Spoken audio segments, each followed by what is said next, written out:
नमस्कार। माँ Saraswati senior secondary school के डिजिटल प्लेटफॉर्म पर आपका हार्दिक स्वागत और अभिनंदन।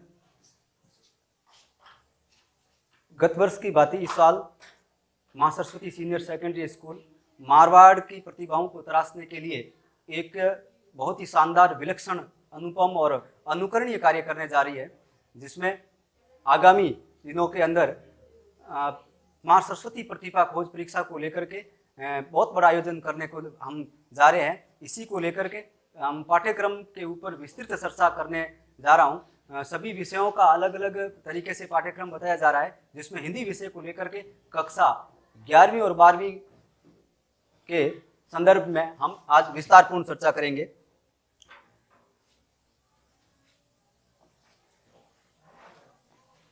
यहाँ ग्रुप सी के अंदर आप हिंदी के सिलेबस को लेकर के हम लोग चर्चा करने जा रहे हैं।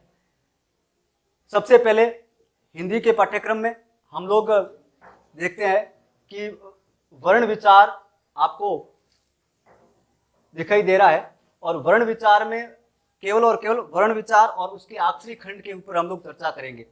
जैसा कि आप देख रहे होंगे कि कई तरीके की भर्ती परीक्षाओं के अंदर, चाहे आरपीएससी हो, चाहे अधीनस्थ सेवा चयन बोर्ड की भर्ती परीक्षाओं के अंदर अलग अलग तरीके के वर्ण विचार के ऊपर प्रश्न बनते हैं।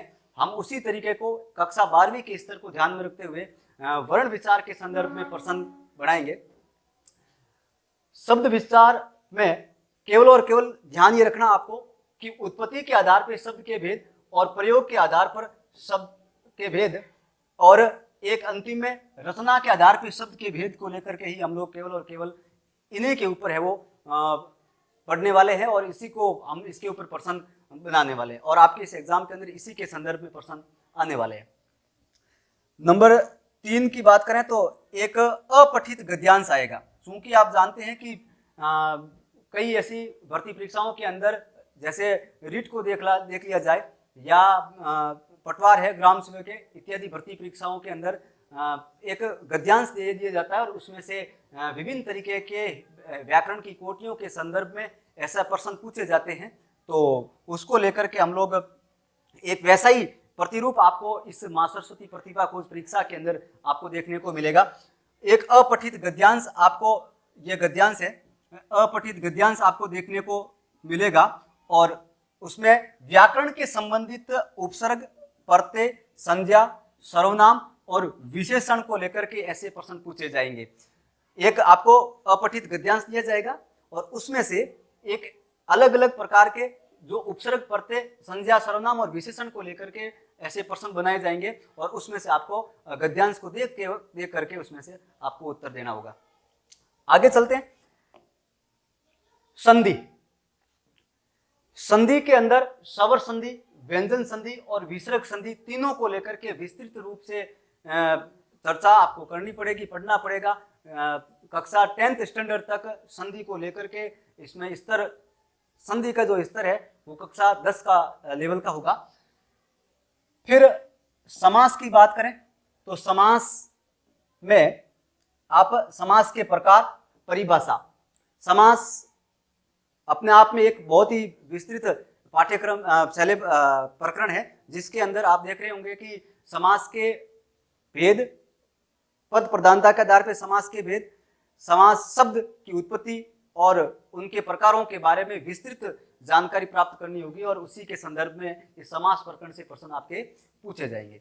फिर हम लोग आगे की बात करें तो अगला है आपके अलंकार। कक्षा 11वीं और 12वीं के अनिवार्य हिंदी के संदर्भ में उसको ध्यान में रखते हुए, अनिवार्य हिंदी के विषय को ध्यान में रखते हुए अलंकार, कुछ ऐसे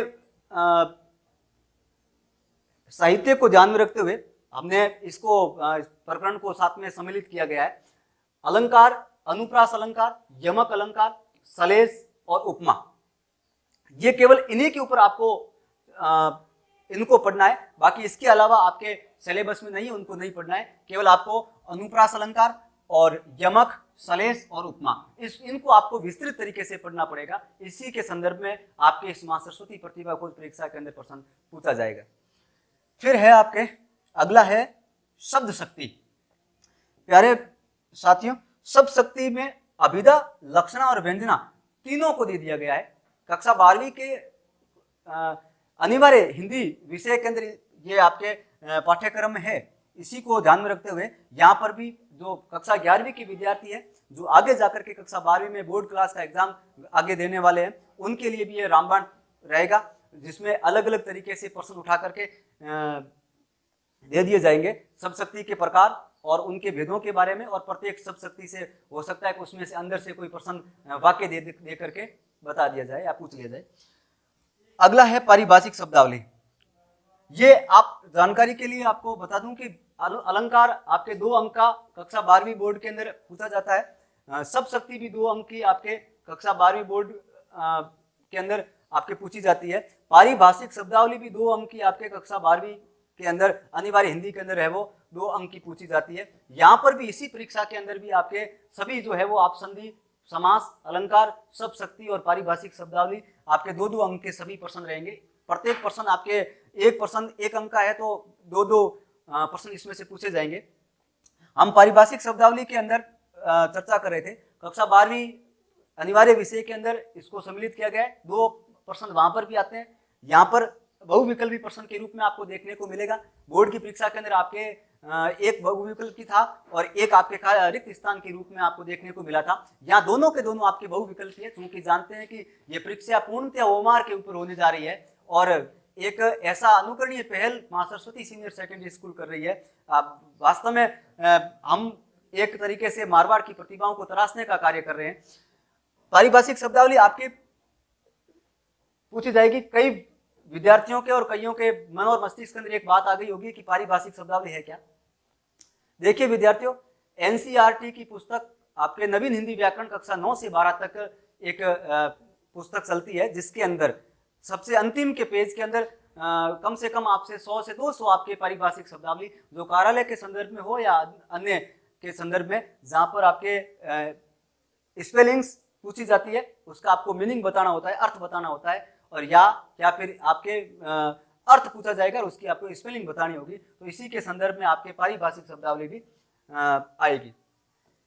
फिर ये सबसे महत्वपूर्ण बात है, बड़ा अच्छा टॉपिक यहाँ पर सोच समझ करके ये दिया गया है, कवियों के सामान्य जीवन परिचय, जिसमें आपके कक्षा 11वीं और 12वीं दोनों में अनिवार्य और साहित्य विषय के अंदर एग्जाम के अंदर प्रश्न पूछे जाते हैं। वहां पे कवि परिचय संपूर्ण किसी एक कवि का पूछा जाता है। यहाँ आप देख रहे होंगे कि 2nd ग्रेड हो, 1st ग्रेड हो, हिंदी विषय से जो देते हैं उनके लिए तो ये अच्छे तरीके से वहां से ऐसे इनके संदर्भ में प्रश्न पूछे जाते हैं। आदिकाल, रीतिकाल, भक्तिकाल और आधुनिक काल सभी से प्रश्न। यहाँ पे तो ऐसा कुछ है नहीं, केवल और केवल हमने जो आपके सिलेबस के अंदर जो कवि है उनको उठा करके यहाँ पे दे दिया। कबीरदास जी, तुलसीदास जी, महादेवी वर्मा, जयशंकर प्रसाद और हरिवंश राय बसंत, ये आपके कुछ 11th और 12th दोनों को ध्यान में रखते हुए दोनों को कवियों का आपके सामान्य जीवन परिचय के रूप में सम्मिलित किया है, जिसमें आपको हो सकता है कि कवि की रचनाओं के बारे में प्रश्न पूछ लिया जाए, हो सकता है कि कवि के जन्म और मृत्यु के बारे में, जन्म स्थान के बारे में, या कौन से काल का कवि है, तो उनके लेकर के आप अपनी एनसीईआरटी की पुस्तकों को ध्यान से आप है वो बड़े गहनता के साथ में पढ़ करके इन कवियों के रचनाएं, जन्म, मृत्यु और पुरस्कार कब दिया गया और कौन सा पुरस्कार दिया गया, उसको भी आपको है ध्यान में रखना होगा। इसके संदर्भ में आपके प्रश्न पूछे जाएंगे। पुनः आपको मां सरस्वती सीनियर सेकेंडरी स्कूल के इस डिजिटल प्लेटफॉर्म पर, यूट्यूब चैनल पर आप सबका हार्दिक हार्दिक स्वागत, अभिनंदन। आप तैयारी कीजिए और भी आपके इस यूट्यूब चैनल पर अलग अलग तरीके से आपके डाउट सॉल्व किए जाएंगे। धन्यवाद।